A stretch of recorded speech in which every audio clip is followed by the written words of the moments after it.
Hello everyone, welcome to starting engineers. So guys, GSSC JE का जो exam होने वाला है उसमें से एक बहुत इंपॉर्टेंट टॉपिक है कंप्यूटर। और ये टॉपिक से आपको 2 से 3 क्वेश्चंस आपको देखने को मिलेगा आउट ऑफ 40 क्वेश्चन। जो फर्स्ट पेपर है, पेपर में 40 question aptitude maths and computer and GK GS से है। उसमें से आपको 2 या 3 क्वेश्चन कंप्यूटर को देखने को मिलेगा, ठीक है। तो गाइज इस वीडियो में बेसिकली कंप्यूटर से जो भी क्वेश्चंस एक्सपेक्टेड हैं बन सकते हैं वो सारे चीज़ें मैं इसमें बताऊंगा, ठीक है। बेसिकली एमसीक्यूज होगा।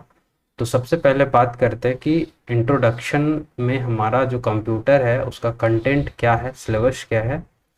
तो सबसे पहले कंप्यूटर जनरल इंट्रोडक्शन है, फिर आपको पढ़ना है डेवलपमेंट ऑफ कंप्यूटर, यानी किस किस जनरेशन के बाद कंप्यूटर में कैसे कैसे डेवलपमेंट हुआ, उसका साइज रिडक्शन में क्या डिफरेंस आया, स्पीड में क्या डिफरेंस आया, और उसका जो मेन कंपोनेंट था कंप्यूटर का उसमें क्या चेंजेस हुआ, वो सारी चीज़ें आपको पढ़ना है इसमें।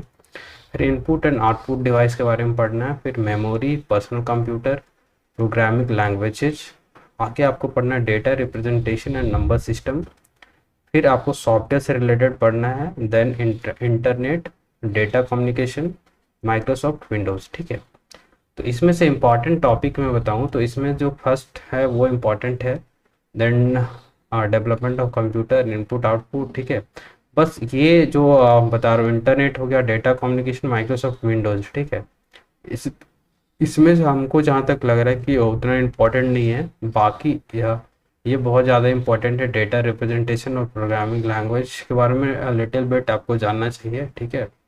तो बेसिकली मैं जितने भी प्रीवियस ईयर क्वेश्चंस पूछे गए हैं डिफरेंट एग्जाम्स में जिसमें भी कंप्यूटर पूछा जाता है उससे कलेक्शन में जमा किया हूँ। और ये क्वेश्चंस जो भी है कंप्यूटर के, ये इसमें से ही आपको जैसे जेई में देखने को मिलेगा, ठीक है। अभी अनअकैडमी में ऑफर चल रहा है जिसमें आपको 7 डे फ्री लर्निंग पास मिलेगा अनअकैडमी का कोई भी सब्सक्रिप्शन पे। अनअकैडमी प्लस सब्सक्रिप्शन या फिर एसएससी जेई का जो कोर्स है उसमें आपको 7 डे का फ्री लर्निंग पास मिलेगा।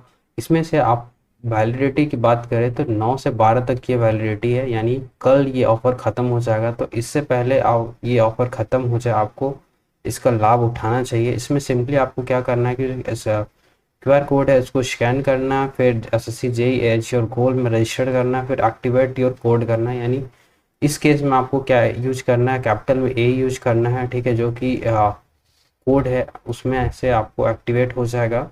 उसके बाद आप 7 डे का जो फ्री लर्निंग कोर्स है, लर्निंग पास है, उसका यूटिलाइज आप कर सकते हैं in watching any courses in academy, ठीक है। तो इसके लिए सिंपली आपको जो भी डिस्क्रिप्शन पे लिंक मैं प्रोवाइड करूँगा उस लिंक पे क्लिक करना है, आपको ये सारी चीज़ें आपको मिल जाएगा, ठीक है। लिंक पे सिंपली आपको फॉलो करते जाना है और आप 7 डे फ्री लर्निंग पास पा सकते हैं अनअकैडमी का कोर्सेज पे।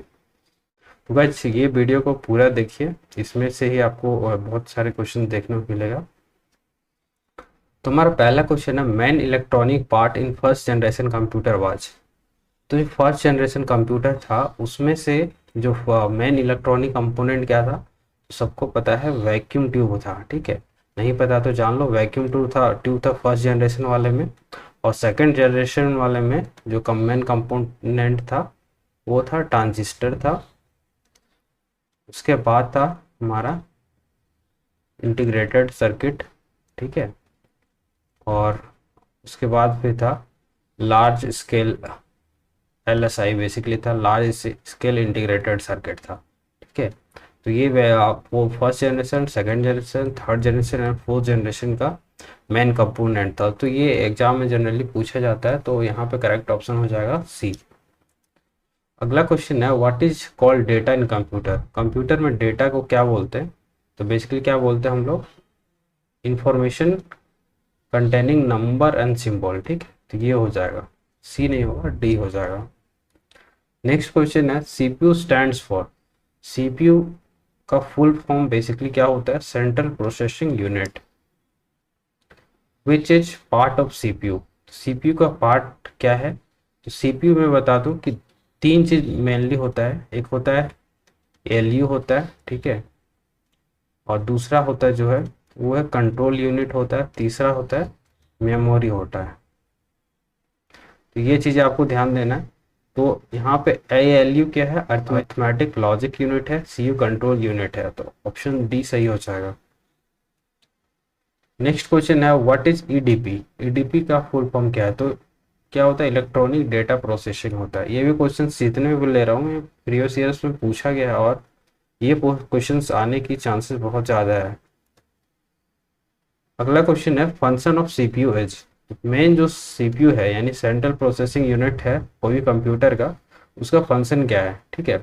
क्या करता है, control input and output device, input and output device को कंट्रोल करता है, immediate storage of data, read the instruction and give command. तो ऑल, इसमें आंसर क्या हो जाएगा, ऑल। नेक्स्ट है ALU स्टैंड्स फॉर। ALU का फुल फॉर्म इसमें बताना है, तो इसमें अर्थमेटिक लॉजिक यूनिट हो जाता है, तो यहाँ पे ऑप्शन ए सही हो जाएगा। नेक्स्ट क्वेश्चन है which unit controls the movement of signals between CPU and input and output device.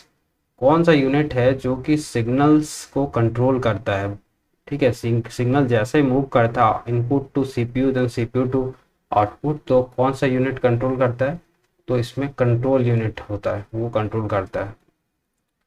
Next question that we have which part of computer is used for calculating and comparing, ठीक है। कौन सा computer का part है जो calculate and compare करने में help करता है, तो यहाँ पे ALU हो जाता है। अगला क्वेश्चन है what is main functions of CPU of a computer. देखो CPU फर्स्ट चैप्टर में बताया कि इस वीडियो में CPU एंड जो कंप्यूटर डेवलपमेंट का क्वेश्चन जो है उससे मैं मतलब MCQs लिया हूँ जितने भी प्रीवियस ईयर में पूछा गया है, और इससे ही क्वेश्चन देखने को आपको मिलेगा, ठीक है। देखो एग्जाम के बारे में मैं कंफर्म नहीं बोल सकता हूँ 26 जून से होगा या नहीं होगा, बट जो हमारे कंट्रोल में है तैयारी करना वो हम लोग कर सकते हैं, ठीक है। तो कंप्यूटर से हम लोग ऐसा है कि कंप्यूटर से क्वेश्चन छूटना नहीं चाहिए, ठीक है। ये सबसे क्वेश्चन नहीं छूटेगा तभी आप अच्छा स्कोर कर सकते हो एग्जाम में। तो यहाँ पे क्वेश्चन पे आते हैं, क्या बोल रहा है what is main functions of CPU of a computer. तो CPU का मेन फंक्शन क्या होता है, परफॉर्म्स कैलकुलेशंस एंड प्रोसेसिंग। देखो ये क्वेश्चन है ना, इसमें ये क्वेश्चन एक को लैंग्वेज घुमा घुमा के बहुत ज़्यादा एग्जाम में पूछा गया है, ठीक है, मेन फंक्शंस ऑफ CPU। तो अब देखना कि क्या उसमें ऑप्शंस अवेलेबल है, उसके अकॉर्डिंग टिक करना होता है, ठीक है। नेक्स्ट है कैपेसिटी ऑफ कंप्यूटर इज। तो कंप्यूटर का जो कैपेसिटी है वो क्या होता है, अनलिमिटेड होता है, लो होता है, हाई होता है, क्या होता है, तो लिमिटेड होता है। अगला क्वेश्चन है function of CPU is. CPU का जो फंक्शन होता है वो क्या होता है। देखो यही क्वेश्चन अभी मैंने भी लिया था, सेम क्वेश्चन बहुत एग्जाम में पूछा गया है। तो ये क्या कहता है, read the instruction and give command, immediate storage of data, control input and output device, तो इसमें ऑल हो जाएगा, ठीक है। नेक्स्ट है प्रोसेसिंग इन्वॉल्व्स। प्रोसेसिंग बेसिकली जो होता है कंप्यूटर में वो क्या करता है, तो ट्रांसफॉर्मिंग इनपुट इनटू आउटपुट। जो जब हम लोग इनपुट प्रोवाइड करते हैं कंप्यूटर पे और आफ्टर प्रोसेसिंग आउटपुट में कन्वर्ट हो जाता है, तो एंटायर प्रोसेस को हम लोग क्या बोलेंगे, प्रोसेसिंग ऑफ कंप्यूटर।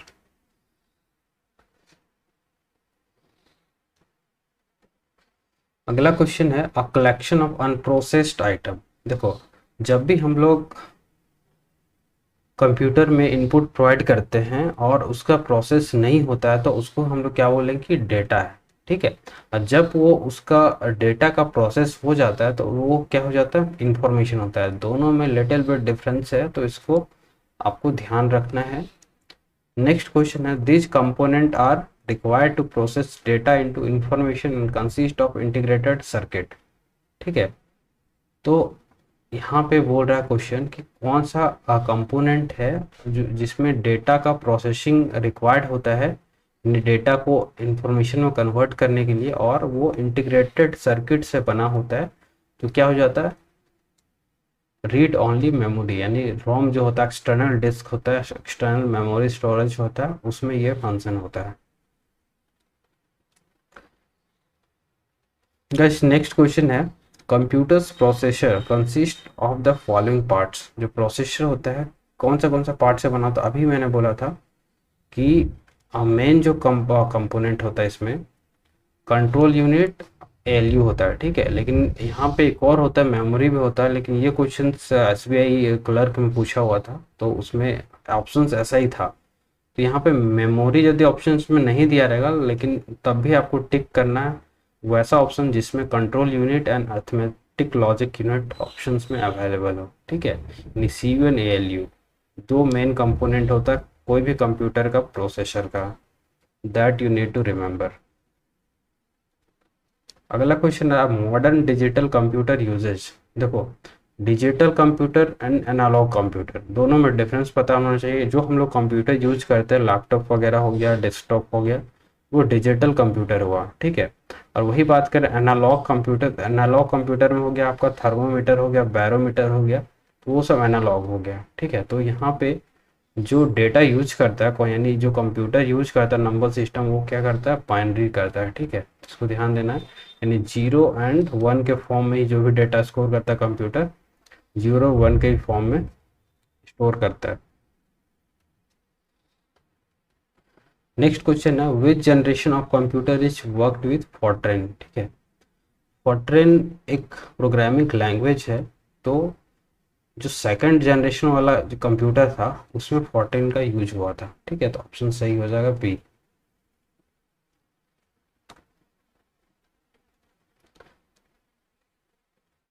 अगला क्वेश्चन है in which generation was micro processor introduced. जो माइक्रो प्रोसेसर था कंप्यूटर का, वो फोर्थ जनरेशन कंप्यूटर में फर्स्टली यूज में आया था, ओके। सो गाइस, ये था शॉर्ट वीडियो, और नेक्स्ट पार्ट में भी और भी बहुत अच्छा अच्छा क्वेश्चंस मैं लेकर आऊँगा बिफोर, यानी मैं कोशिश करूँगा कि ज़्यादा से ज़्यादा क्वेश्चंस कवर करूँ, सो दैट आपका जो 2 से 3 क्वेश्चन है कंप्यूटर से वो कवर हो जाए, ओके। Thank you everyone. और फाइनली ये चैनल को प्लीज़ सब्सक्राइब करिए।